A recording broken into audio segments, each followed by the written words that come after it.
આજે આપણે ગયા વખતે પ્રક્રિયાના સ્વાધ્યાયમાં દાખલા નંબર 1 જોયો કે જે એક પરવલયાકાર પરાવર્તકનો વ્યાસ 20 સેમી છે અને ઊંડાઈ 5 સેમી છે તેના નાપીને અહીંયા શોધવાની વાત કરેલી. હવે બીજો એવો જ છે બીજો, પણ એની સામે એક બીજું પણ ઉદાહરણ છે આપણને આપેલું છે. જુઓ કે પુલના અંત્ય ભાગે આવેલા આધાર સ્તંભો વચ્ચેનું અંતર 12 મીટર છે. પુલના અંત્ય છેડે આવેલા આધાર સ્તંભો વચ્ચેનું અંતર 12 મીટર છે. પુલના મધ્ય ભાગમાં વજન કેન્દ્રિત થવાથી વચ્ચે વજન કેન્દ્રિત થાય છે. 3 સેમી જેટલા નીચે તરફ વળી ગયેલા પુલનો આકાર પરવલય આકાર છે. બહુ સરસ પ્રશ્ન છે. જો તમે જુઓ તો ઉદાહરણ છે, પછી પાછું પ્રક્રિયા જોઈશું. બરાબર કે અહીંયા સ્તંભ છે એવું કહેવામાં આવે છે. આ રીતનો પરવલય બની જાય છે, બીજું કશું નહીં. બરાબર છે, આપણે જોઈ લઈએ આખી વાર્તા, તેને લખવા પડી જશે તમને. આ x અને y તો મારે દોરવા જ પડશે ને, આપણે એટલે હું દોરી દઉં છું પહેલેથી. હવે 12 સેમી ના અંતરે બે પુલ છે, સ્તંભ છે. તો અહીંથી આ માનો કે 12 સેમી છે. કેટલા સેમી છે? 12 મીટર. સોરી, અહીંથી આ જે ડિસ્ટન્સ જાય છે 12 મીટર. અહીંયા સ્તંભ છે, અહીંયા પણ સ્તંભ છે. બરાબર છે, અને અહીંયા પણ સ્તંભ આવેલો છે. બસ આવી આ વાત છે. હવે પુલના મધ્ય વજન કેન્દ્રિત થાય છે તો પુલ વર્તુળાકાર બની જાય છે, એટલે કે પરવલયાકાર બની જાય છે. બરાબર.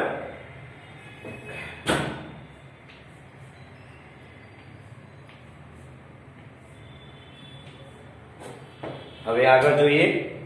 નીચે તરફ વળી જાય છે. કેટલા નીચે તરફ? 3 સેન્ટીમીટર જેટલો નીચે નમી જાય છે. આ માત્ર 3 સેમી છે. આ O છે, મધ્ય બિંદુ. નીચે તરફ વળી ગયા પુલનો આકાર પરવલય, તો પુલ કેન્દ્રથી કેટલા અંતરે 1 સેન્ટીમીટર જેટલો વળેલો છે? પુલ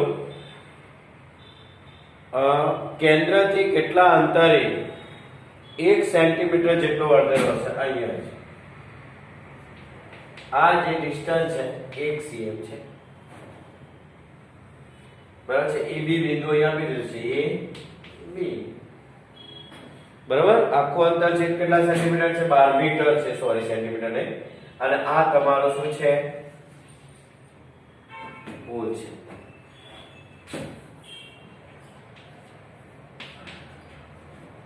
બરાબર.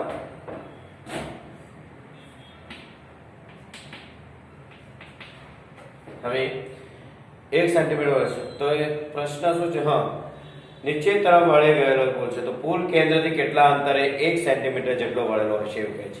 ધારો કે શિરોબિંદુ એ સૌથી નીચેનું બિંદુ છે. સમજી ગયા? અક્ષ શિરોલંબ રેખા છે. આમાં અક્ષો આકૃતિ બતાવ્યા પ્રમાણેના છે, x અક્ષ અને y અક્ષ. તો મેં લખી દીધેલું છે, તમને દેખાય છે x અને y છે.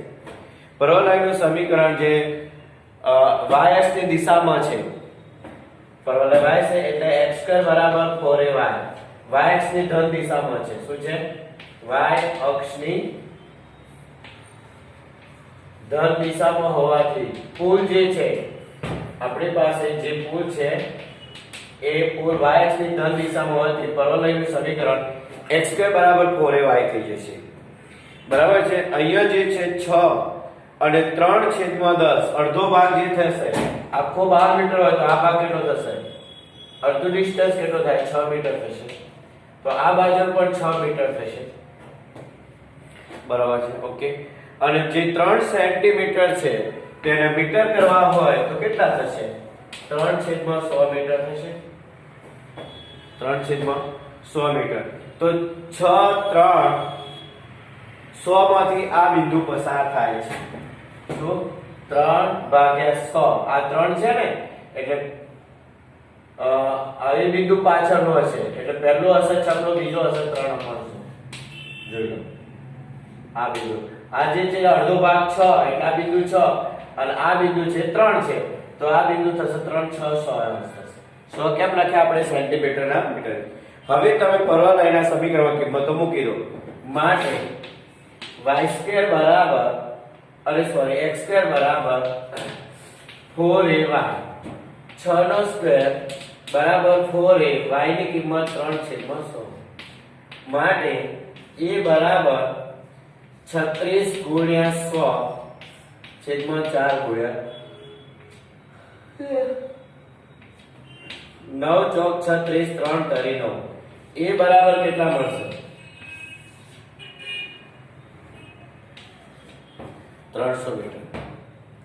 હવે પુલનો વળેલો ભાગ 1 ચોરસ મીટર થી મીટરનો છે. આ વળેલો ભાગ છે, પુલ વળી જાય છે.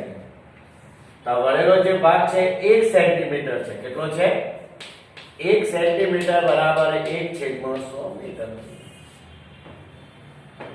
તો બિંદુ કયું થશે તો બિનાયામ જે થશે તમારે અહીંયા જો આ વસ્તુ બહુ સરસ આપેલી છે. બિનાયામ જે થાય છે એ બિનાયામ થશે x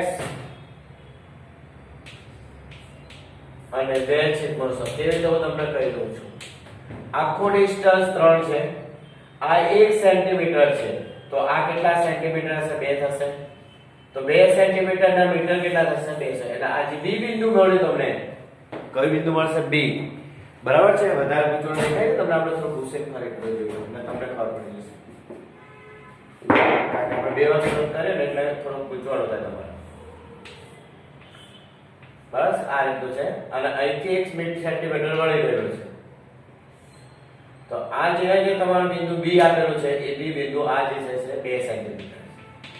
એટલે આમ થશે x અહીંયા તો તમને ખબર નથી આ કેટલું છે એટલે આ બિંદુ x અક્ષ એટલે આ અંતર આ x એ આમ x લીધો છે તો એ લઈ લો અને આ જે થશે એ 2 થશે અહીંથી.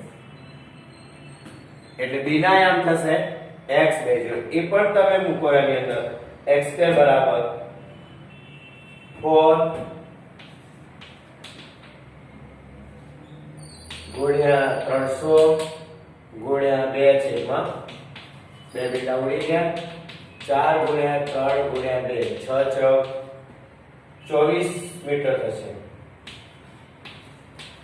માટે x બરાબર 6 ચોક 24 2√6 મીટર થાય. એનો મતલબ એ થયો કે પુલ કેન્દ્રથી કેટલા અંતર 1 સેન્ટીમીટર. તો પુલ કેન્દ્રથી 2√6 અહીં થઈ જશે. આટલા અંતર જાય પછી પુલ બેન્ડ બને છે. બહુ સરસ પ્રશ્ન પૂછે. લખાણ આટલું જ છે બાકી સમજવાનું છે. બિંદુ મેળવતા આવડવું જોઈએ.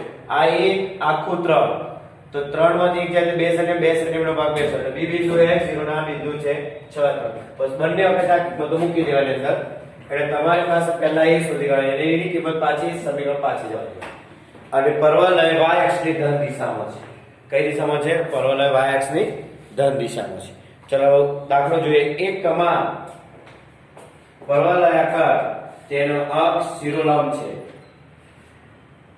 કમાન 10 મીટર ઊંચી અને પાયામાં 5 મીટર પહોળી છે. કેટલી 10 મીટર ઊંચી અને 5 મીટર એની પહોળાઈ છે.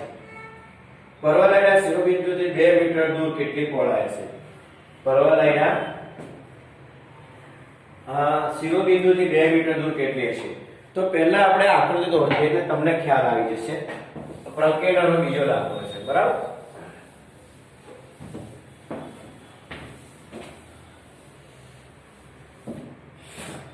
તો આપણે જે જોઈએ છે એ જોઈ લો. દાખલા નંબર 2 છે. થોડું ધ્યાન રાખવાનું તો થઈ જાય. આમાં કઈ અવરોધ છે ને બેટા આકૃતિ આવડે એટલે બધું થઈ જશે. બસ આવી રીતે રાખવાનું. મારે y અક્ષ થોડા અંદર જવા દેવું પડશે. હા હવે કમ્પ્લીટ તમારું જોઈન્ટ થઈ જશે. બરાબર છે. આ જે છે આપણી x અક્ષ છે. આ જે છે આપણી y અક્ષ. સામે x y અક્ષ છે. એ આને આમ જોઈન્ટ કરી દો. આ એ બિંદુ છે. તમે જો અહીંયા બિંદુ B લેતા તો અહીંયા બિંદુ કયું આવશે? C આવશે. હવે સાંભળો. પરવલય જે છે તમારો એ કેટલા મીટર લાંબો છે? વ્યાસ જોઈ લો પડશે. હા 10 મીટર ઊંચી છે. કેટલા મીટર ઊંચી છે? 10 મીટર. અને પાયામાં 5 મીટર પહોળી છે અને 2 મીટર દૂર આવે. પાયામાં 5 મીટર પહોળી છે. અહીંયા થોડીક નજીક કરી દે. આ 5 મીટર પહોળી છે અને 2 મીટર ઊંચાઈ છે. અને આખી જે ઊંચાઈ છે ઊંડાઈ તો ઊંચાઈ તમને જે કીધેલી છે એ 10 મીટર થશે. કેટલી થશે? 10 મીટર થશે.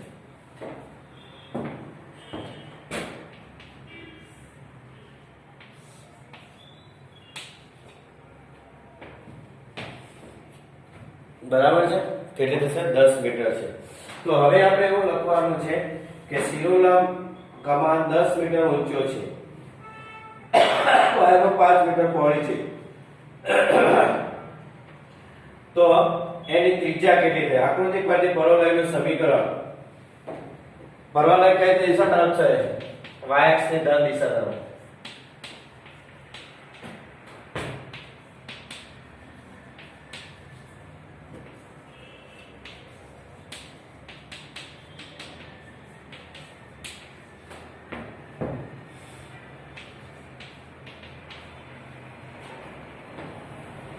x કે બરાબર શું આવશે? 4by લખો કે y લખો. બરાબર? જ્યાં b is less than 0. હવે બિંદુ p 5/10 -10 માંથી પસાર થાય છે. સમજ પસાર થાય છે? 5/10 5 છે તેની જે આ કિંમત હશે 5/10 અડધી થશે. એટલે 5/10 અને 10 માંથી -10 માંથી પસાર થાય છે. 5/10 અને -10 માંથી પસાર થાય છે પરોવલય. જે બિંદુ P, કઈ બિંદુ હશે? P બિંદુ છે, એ બિંદુમાંથી પસાર થાય છે. એટલે અહીંયા P માર દો તમે, તો તમે લખી શકશો. બરાબર છે? તો જે બિંદુ P, જે બિંદુ 5/10 -10 માંથી પરોવલય પસાર થાય. હવે તમે x ની અંદર આ કિંમતો મૂકી દો.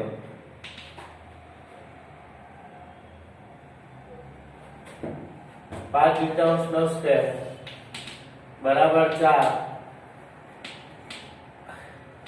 b અને -10 25/4 -40b માટે b બરાબર 25/4 ગુણ્યા 1/-40. બરાબર? હવે અહીંયા તમે છેદ ઉડાડશો તમને જવાબ મળી જશે 8/45 12/25 5/8/32 એટલે -5/32 થઈ જાય તમારું. બરાબર છે?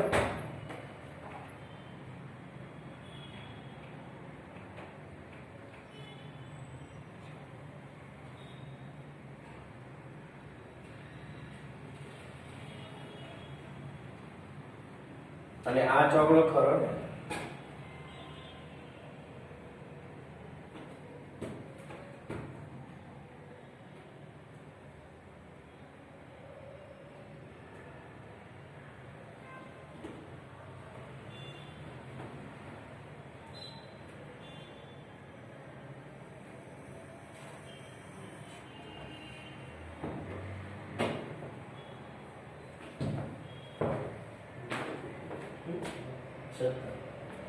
એટલે મેં જે નથી થઈ જ કરાવું ને.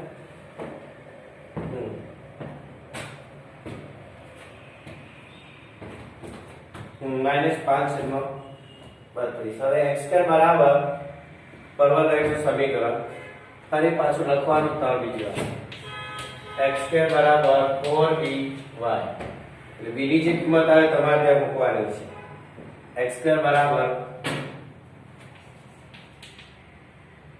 -5/32 ગુણ્યા 4 ગુણ્યા y 8 ચોક 32 એટલે -5y/8 થઈ જશે.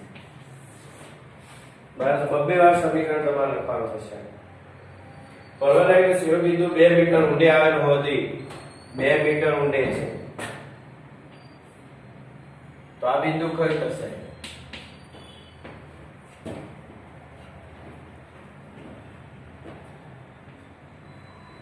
બરાબર છે? x અક્ષ પર.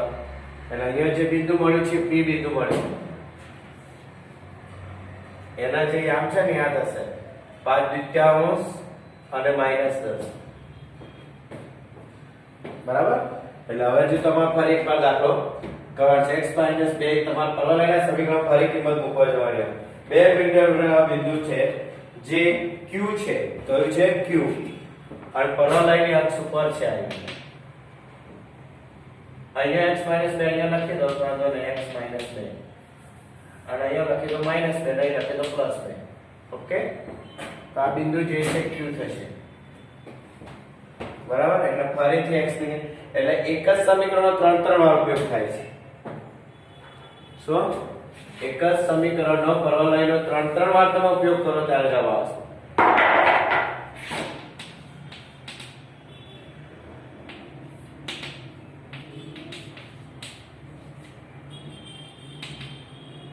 x તો x છે જ બિંદુ.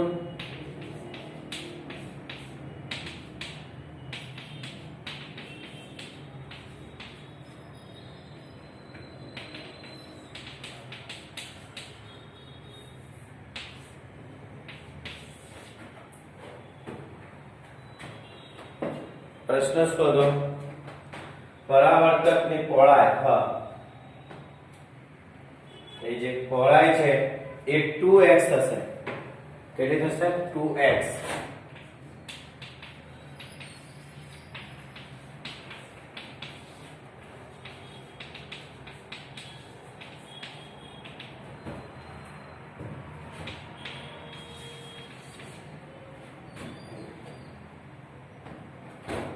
√5 નું ભાગાકારની રીતે વર્ગમૂળ આવે તો બી તમને દાખલો થઈ જશે. પછી તમને ખબર છે વર્ગમૂળ કેવી રીતે થઈ શકે છે. હવે આગળ એવો ત્રીજો દાખલો છે. બરાબર, ઘણા બધા દાખલા આવા લાગે છે. તાર પર લટકતો એક સમાન ભારવાળો જૂતો પરવલય શિરોવર્તક કોણને ટક્કર સમય રસ્તો 100 મીટર આવે. સૌથી મોટો તાર 30 મીટર અને સૌથી નાનો તાર 6 મીટર છે. પૂર્ણાંક એટલે 18 મીટર દૂર આવેલા આધાર પર આવતા તારની લંબાઈ શોધો. સૌથી મોટો તાર 30 મીટર, સૌથી નાનો તાર 6 મીટર છે. હું આપણે દોર દઉં છું, પછી તમારે કરી દેવાનું. બરાબર છે? બધા કરવા રહીએ તો બહુ સમય આપણો થઈ જશે.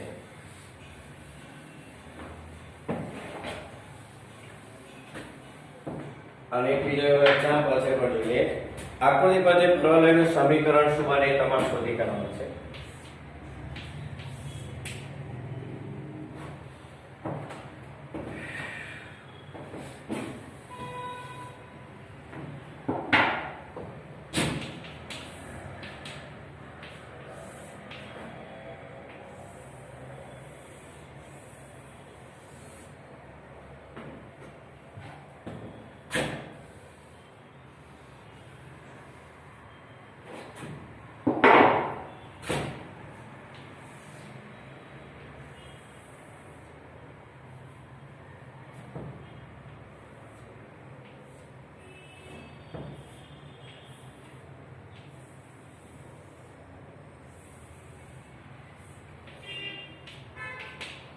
ચાલો હવે xy. હવે પહેલા શું કહે છે જો, સૌથી ઊંચી જે લંબાઈ છે એ 30 મીટર છે એવું તમને કીધેલું છે. બે પુલ છે આ રીતે છેડેથી જ તમારે દોરવાનું છે ભાઈઓ, એટલે મોટી જ આપણે બની જાય એવું કરો. એટલે અંદર જે લખી આપણે તમને દેખાશે.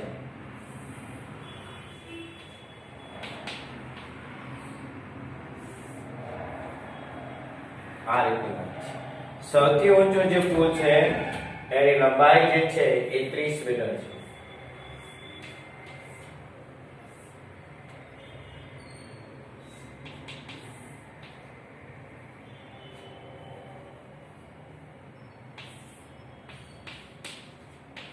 આ કેટલી છે?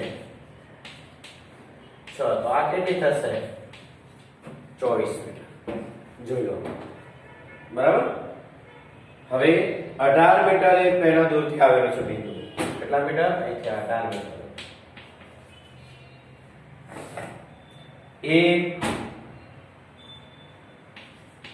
અને આ જે છે ડિસ્ટન્સ છે કેટલા મીટર છે? 100 સેન્ટીમીટર કે 100 મીટર છે? જોઈ લો. સેન્ટીમીટર તો મીટર કરવા પણ 100 મીટર જ છે. લાંબો દૂર છે. બરાબર છે. હવે 50 24 આ બિંદુ જે છે આખો ડિસ્ટન્સ 100 હોય તો ટુ ડિસ્ટન્સ કેટલો થશે? 50 હશે. તો અહીંયા જો 50 નો આપણો હોય ને અહીંયા જો 24 નો આપણો હોય તો આ બિંદુ કઈ થશે? 50 24 થઈ જાય. બરાબર, કઈ થશે? 50 24 ક્યુ બિંદુ. અને બીજું જે બિંદુ થાય છે તમારું, સાંભળો, બહુ ધ્યાન રાખજો, અહીંથી જે બિંદુ મળે છે P, એનું ધ્યાન રાખવાનું છે. એ તમને કહી દઉં છું. આ 6 મીટર છે એટલે આ 6 થઈ ગયું, તો y તમારો શોધવાનો છે એટલે 18 k વાળો બિંદુ થશે. આ ડિસ્ટન્સ k છે, બરાબર? કેટલો છે? k વાળો છે, ઊભું જ રહીશું, અને આ જે છે 18 છે. બસ. હવે તમારે પરવલય કઈ દિશા તરફ છે તમને ખબર પડી છે. પરવલય y અક્ષ ની ધન દિશામાં હોવાથી પરવલયનું સમીકરણ, પરવલય y અક્ષ ની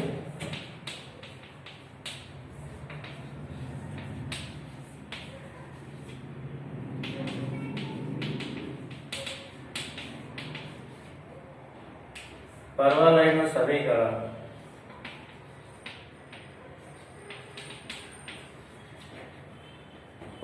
બસ આની અંદર કિંમતો મૂકો.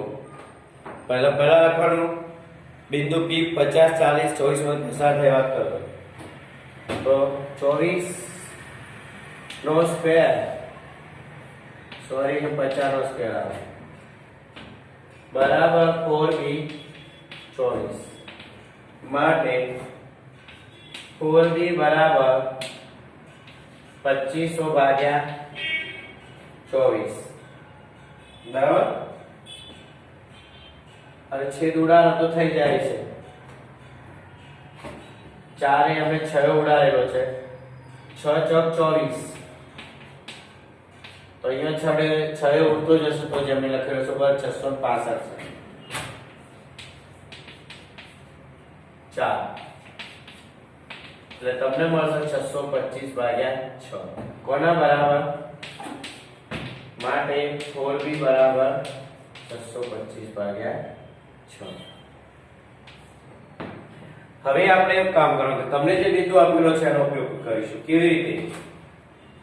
તો કેન્દ્રથી 18 મીટર દૂર આવેલા બિંદુના અહીંયા 18y છે. 18y લખો, 18 k લખે, હું y લખીશ, આપણા માટે y પ્લેસ કરે છે,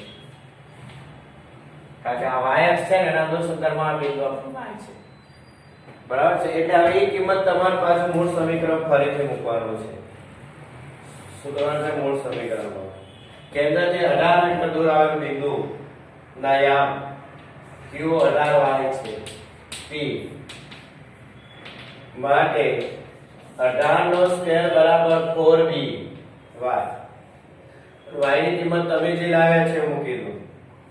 4b ની કિંમત તમારી પાસે આખી આપેલી છે, 625 ભાગ્યા 6, બરાબર? ગુણ્યા y, 18 ગુણ્યા 18, 18 ગુણ્યા 18 ગુણ્યા 6 છેદમાં 625. અહીંયા કોઈ છેદ ઉડાડવાનો નથી, કોઈ છેદ ઉડશે નહીં. 18 ગુણ્યા 18 324 ગુણ્યા 6 છેદમાં, આનો ભાગાકાર સાદુરૂપ આપી જવાબ લખી દેવાનો. તો y મળશે 3.11 સમથિંગ મીટર. કેટલા મીટર છે? 3.11 સમથિંગ મીટર તમને પ્રાપ્ત થશે, બરાબર છે? આ રીતે થયો આપણો દાખલા નંબર 3, બરાબર છે? એટલે અમુક વસ્તુ બહુ ઈઝી રહી છે, કઈ એટલા દાખલા આગળ નથી હોતા, બરાબર છે? હવે ચોથો દાખલા ઉપવલયનો છે કે પરવલયનો જોવો છે. એક કમાન અર્ધ ઉપવલય આકારની છે. અર્ધ ઉપવલય આકાર એટલે આપણે આખું દોરીએ છીએ, એની જગ્યાએ અડધો ભાગ, અને એ 8 મીટર પહોળી, કેટલા મીટર છે? 8 મીટર પહોળી છે, તો અડધી કેટલી થશે? 4 મીટર થઈ જશે. કેન્દ્ર આગળ 2 મીટર ઊંચી છે, તો તેના એક છેડાથી 1.5 મીટર અંતરે આવેલા બિંદુ આગળ કમાનની ઊંચાઈ શોધવાની છે.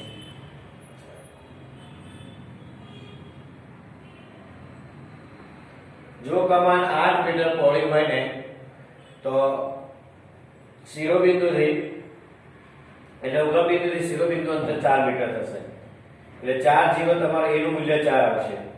અને 2 મીટર ઊંચી છે એટલે y બરાબર 2 થઈ જશે. તમે એટલે b બરાબર 2 એટલે તમારું ઉપવલયનું સમીકરણ શું હોય x square upon a square plus y square upon b બરાબર 1 આ ઉપવલયનું સમીકરણ જેમાં a અને b ની કિંમતો મૂકી દો હવે 1 છેદથી 1.5 મીટર અંતરે આવેલું બિંદુનું યામ 1 છેડેથી 2.5 1.5 મીટર અંતરાળના બિંદુના યામ થશે 1.5 y x બરાબર 1.5 અંતરે છે તો 4 માંથી 1.5 બાદ કરશો અને 2.5 બાકી રહેશે તો જે તમને b બિંદુ મળશે ઉપરનું p કે જે તમે કહેશો એ બિંદુના યામ મળશે 2.5 y મળશે એટલે તમારી પાસે y નથી બરાબર તો એ બિંદુના સમીકરણના યામ શોધો તો y કેટલો હશે એટલે શું કહે છે કે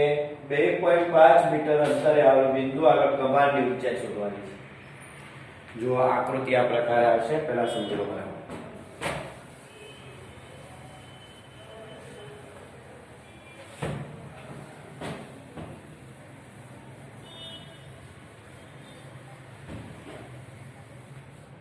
જુઓ x y y આ રીતે આખી કમાન કોલાય આ રીતે હોય છે એમાં અડધો ભાગ એટલો પણ આ કમાનની જે આખી લંબાઈ છે થઈ સુધી એ આપણને 8 મીટર પહોળાઈ આપે તો અડધી કેટલી થઈ જશે 4 મીટર તો અહીંના યામ શું થશે તમારે a0 એટલે કે 4 0 a0 એટલે શું આ કપાળ ઉપવલયનું શિરોબિંદુ કહેવાય શું કહેવામાં આવે છે ઉપવલયનું શિરોબિંદુ કોને વ્યાખ્યા આવડી જોઈએ તો અક્ષ અને ઉપવલયના શિરોબિંદુ છેદબિંદુને ઉપવલય અને અક્ષોના છેદબિંદુને ઉપવલયનું શિરોબિંદુ કહેવામાં આવે છે હવે શું કહે છે કે અહીંયાથી 2 મીટર અંતરે આવેલું છે કેટલા મીટર અંતર આવેલું છે 2 મીટર અંતરે શું વાક્ય છે જોઈ લેજો 2 મીટર અંતર છે હા કમાનની ઊંચાઈ ભાઈ એવું છે ને b બરાબર આવશે બરાબર વાંચવા દો બે કેન્દ્ર આગળ 2 મીટર ઊંચી છે બસ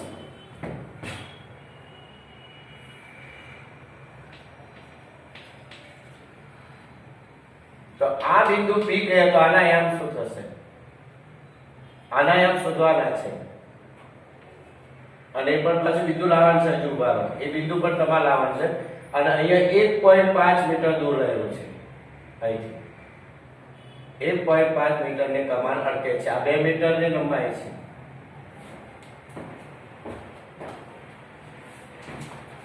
બરાબર છે અને 1.5 મીટર અંતરથી દૂર છે તો તમારી પાસે અહીંથી આ જે બિંદુ મળ્યું છે એનું એ બિંદુનું અંતર શું થશે તો એ બિંદુને આપણે એ કહી દો ગમે તે નામ આપો તો a બરાબર 4 4.0 1.5 એટલે કયું બિંદુ મળશે 2.5 થયું એનો અંતર અહીંથી o થી એનો અંતર o કહી દો એટલે આપણે કામ પતી જાય બરાબર છે મીટર તો અહીંયા પહેલું બિંદુ થશે 2.5 છે કયો હશે 2.5 અને y બિંદુ મળી જશે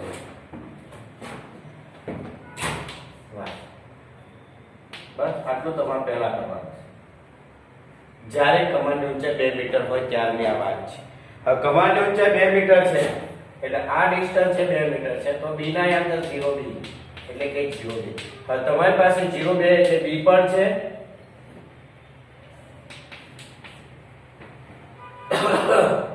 તમારે આ વસ્તુ શોધવાની છે હા p1 y સાંભળો હવે ઉપવલયનું સમીકરણ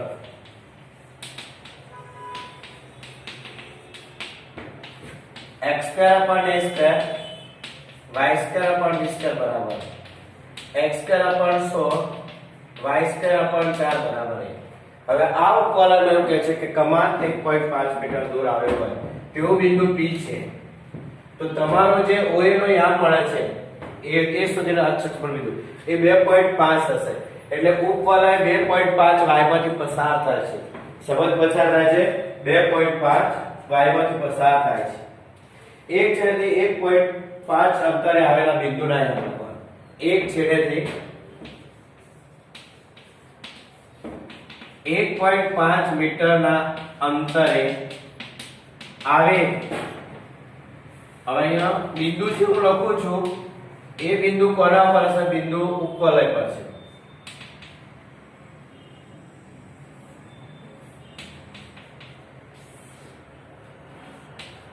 P 2.5 y હશે. માંથી પસાર થાય છે. બસ. તો x ની જગ્યાએ મૂકો, y નો y રાખો. આ સમીકરણ નંબર 1 માં મૂકતા આ જે બિંદુ છે એને 1 માં મૂકવાનું. તો 2.5 નો સ્ક્વેર ભાગ્યા 16 વત્તા y સ્ક્વેર ભાગ્યા 4 બસ. હવે આનું સાદુરૂપ આપી દો. આ સાદુરૂપ આપો એટલે પતી જશે. એટલે કે y સ્ક્વેર ભાગ્યા 4 બરાબર 1 માઈનસ 2.25 એટલે 6.25 ભાગ્યા 16 બરાબર 16 માઈનસ 6.25 છેદમાં 16. બાદબાકી કર 16.0 માંથી 6.25 બાદ કરવાનો. તો 9.75 ભાગ્યા 4 હશે અને એની ઉપર ભાગ્યા ચોગડું જશે. બરાબર 9.75 ભાગ્યા 16. હવે આ 4 છે ઉપર જતા રહેશે એટલે y² બરાબર 9.75 ગુણ્યા 4 છેદમાં 16. ચોકું ચોકું 9.75 ભાગ્યા 9.75 નો વર્ગમૂળ એટલે મને y બરાબર 4 નો વર્ગમૂળ તો 2 આપશે. 9.75 નો વર્ગમૂળ જે આવશે એનો છેદ પણ ઉડશે.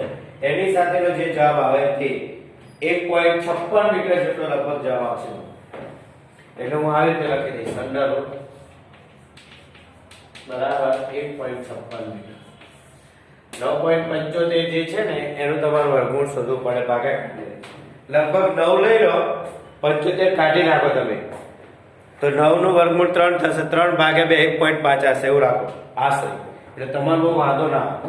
અહીંયા 9.75 જગ્યાએ 9 લઈ લેજો એટલે 3 ભાગ્યા 2 એટલે 1.5. તો છગડો લખવાની જરૂર નથી. જો તમારે ભાગાકાર ન કરો તો આ રીતે થઈ જશે.